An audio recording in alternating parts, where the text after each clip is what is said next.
오아시스는 국내 최초 정형외과, 신경외과 전문 동물병원입니다. 지금 제 옆에 계신 차재관 원장님이 신경외과 전공이실 텐데요. 한번 원장님 소개 부탁드리겠습니다. 네, 안녕하세요. 저는 오아시스 동물병원에서 신경외과 진료를 담당하고 있는 신경외과 수의사 차재관입니다. 네, 반갑습니다. 반갑습니다. 네.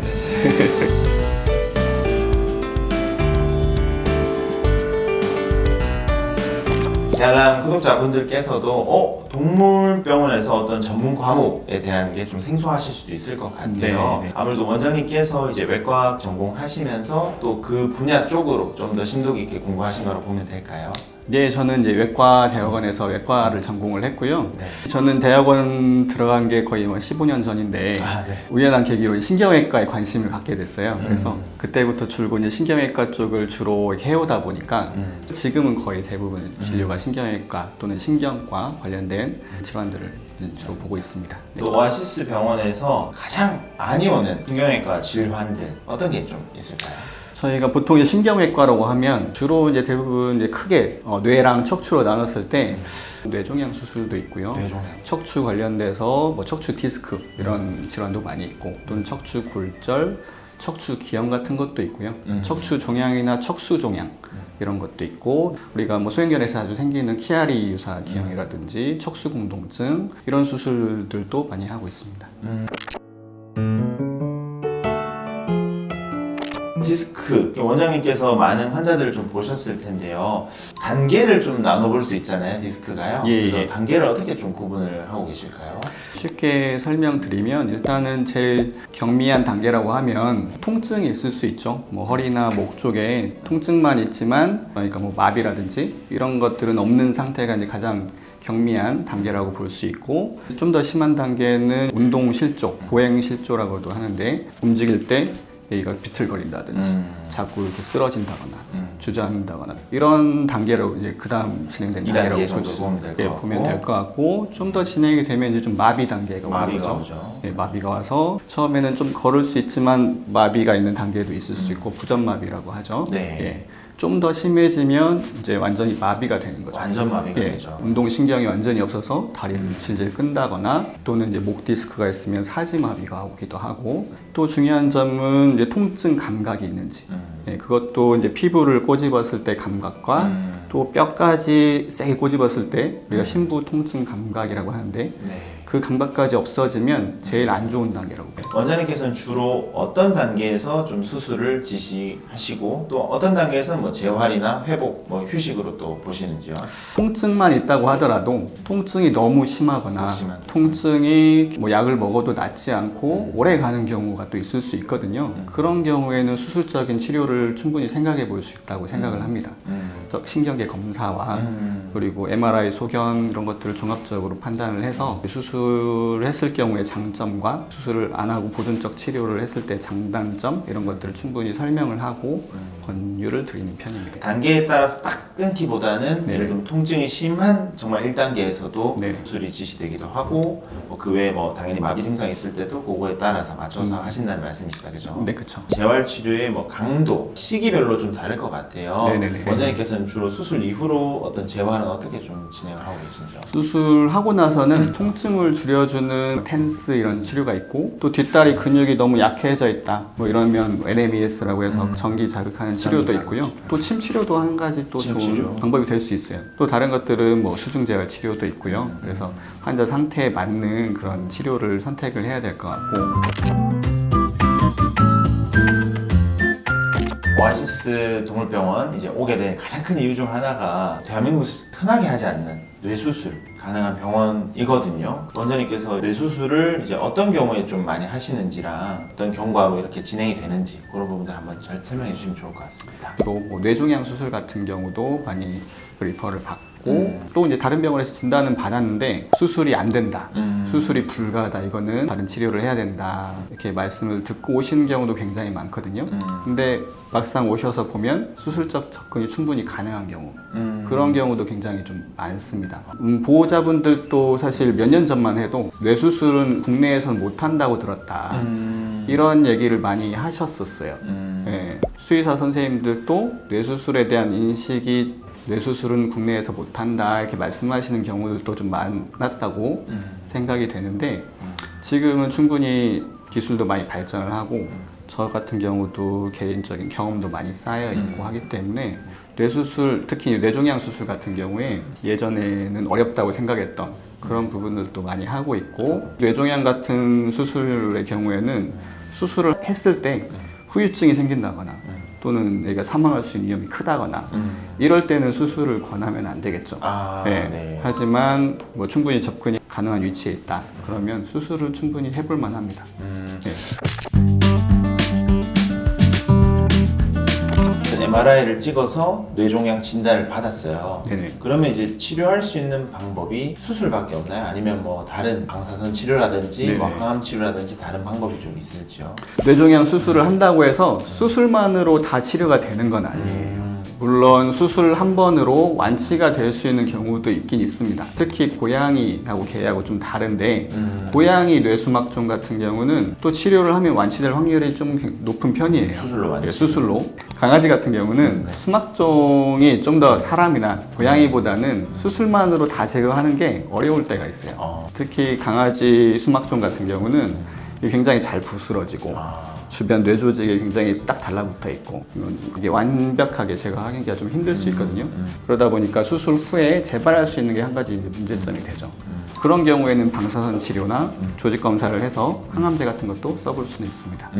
그래서 보호자분께 보통 설명을 드릴 때는 이 뇌종양 일단 수술을 해야 되긴 하는데 수술 한 번으로 완전히 치료가 끝난다고 생각하시면 안 된다 말씀을 드려요. 수술은 이 치료의 첫 번째 단계다. 첫 번째. 또 저는 뇌수술 이러면 보호자분들이 위험하다라고 많이 느끼실 것 같아요. 당연히 네. 위험할 거고 네네. 수술에 있어서의 어떤 위험성이라든지 발생할 수 있는 뭐 후유장애 같은 것들도 좀 있겠다, 그죠? 그렇죠. 네. 뇌수술이라고 하면 보호자분들이 굉장히 또 고민을 많이 하세요. 저희가 이제 보유하고 있는 브레인 내비게이션이라는 장비가 있습니다. 네. 내가 수술하고 있는 위치를 실시간으로 기존에 찍었던 MRI나 CT 영상에서 내가 어디 부위를 수술을 하고 있는지 그 좌표를 표시해주는 장비예요. 그래서 좀 더 정확하게 우리가 들어갈 수가 있고 후유증을 덜 남길 수가 있고 좀 더 안전하게 할 수 있게 된 것 같습니다. 그럼 이렇게 수술이 잘 끝나고 났을 때 보통 회복 기간이라 해야 될까요? 네. 어느 정도로 기간을 좀 두고 보면 될까요? 보통 이제 수술을 하고 나서 진통제도 맞고 당분간 이제 다른 증상 없는지 뭐 발작을 한다거나 이런 것들을 봐야 되기 때문에 보통 뇌 수술하면 저는 이제 그날은 집에 안 가고 네. 병원에서 자면서 이게 상태를 좀 보고 보통 입원 기간은 또는 일주 안에 가는 경우도 있기도 일주 안에 하고 가기도 하고. 예, 길면 뭐 2, 3주 가기도 하지만 상황에 따라 좀 다를 수 있습니다. 대체적으로는 한 일주일 내외 입원하는 편이고요. 수술하고 나서 그날 저녁에 또 밥 잘 먹는 애들도 있어요. 뇌종양 바로요? 수술하고 나서도. 예. 이제 얼굴 보면은 네. 치와와라든지 얼굴이 너무 작거나 아니면 약간 돔 쉐입이라 해야 될까요? 네. 이런 아이들에서 키아리 유사기형 네네. 그런 이제 환자들이 좀 있습니다. 그 부분도 한번 설명해 주시면 좋을 것 같아요. 여러 가지 이제 복합적인 문제들이 나타나잖아요. 보통 키아리 유사 기형이라고 하면 제일 많이 생기는 품종은 카발리에 킹차스 스파니엘이라고 그런 애들은 거의 95% 정도는 키아리 유사 기형이 갖고 태어난다고 해요. 95%. 네, 유전적으로 뭐 지금 통계적으로는 그렇게 나와 있는데 점점 추세를 보면 더 작은 아이들을 선호하는 경향이 좀 있어요. 그러다 보니까 모양을 보면 굉장히 귀엽지만 그런 걸로 인해서 또 신경학적 질환을 가지고 있는 경우들을 볼 수가 있습니다.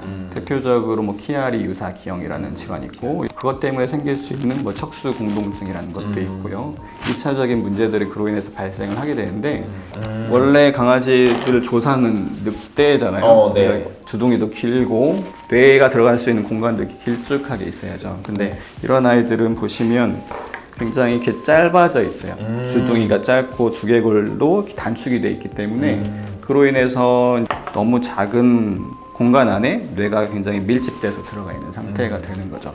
그러다 보니까 뇌척수액이 계속 뇌에서 만들어져서 순환해서 이 척수 쪽으로 이렇게 빠져나가야 되는데 그런 흐름들의 문제가 생기면 아까 말씀드린 키아리 유사 기형에 의한 뭐 척수 공동증도 생길 수 있고 또 뇌실 확장이 돼서 뭐 뇌수두증도 있을 수 있고 그런 아이들이 상당히 많은 걸 볼 수 있습니다. 집에서는 보통 이런 아이들이 무증상일 수도 있는데 네네. 증상이 나타나면 또 어떤 증상이 좀 있을까요?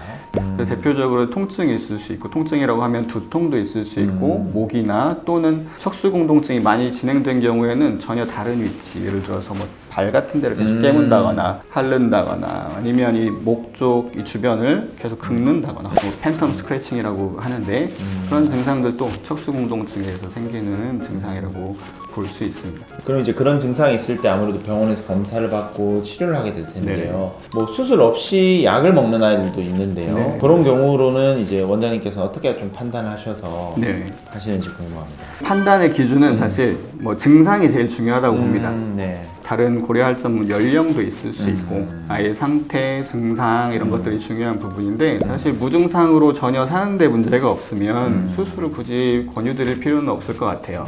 근데 저 같은 경우에는 일단 아이가 어리고 어린 아이인데 벌써 2차적으로 척수공동증이 많이 진행이 돼 있다거나 그로 인한 증상이 보이고 있다. 그럴 때는 저는 이제 약물 치료보다는 수술적인 걸 좀 더 권유를 드리는 편이에요. 앞으로 이제 아이가 살 날이 많은데 그렇죠. 그로 인해서 증상이 더 심해질 수도 있고 척수공동증이나 이런 것들은 점점 더 진행이 될 수가 있고 살 수 있는 기대 여명이라고 할까요? 그런 것들이 긴 아이들은 특히 저는 수술적인 치료를 좀 더 권장을 드리는 편이고 이미 아이가 뭐 10살 이상이고 12살, 13살 됐는데 그때 척수공동증이 있다고 하더라도 그때는 또 증상이 충분히 약물 치료로도 가능하다, 컨트롤이 가능하다 하면 그때는 수술보다도 이제 약물 치료 쪽으로 좀 더 권장을 드릴 수도 있다고 생각을 합니다.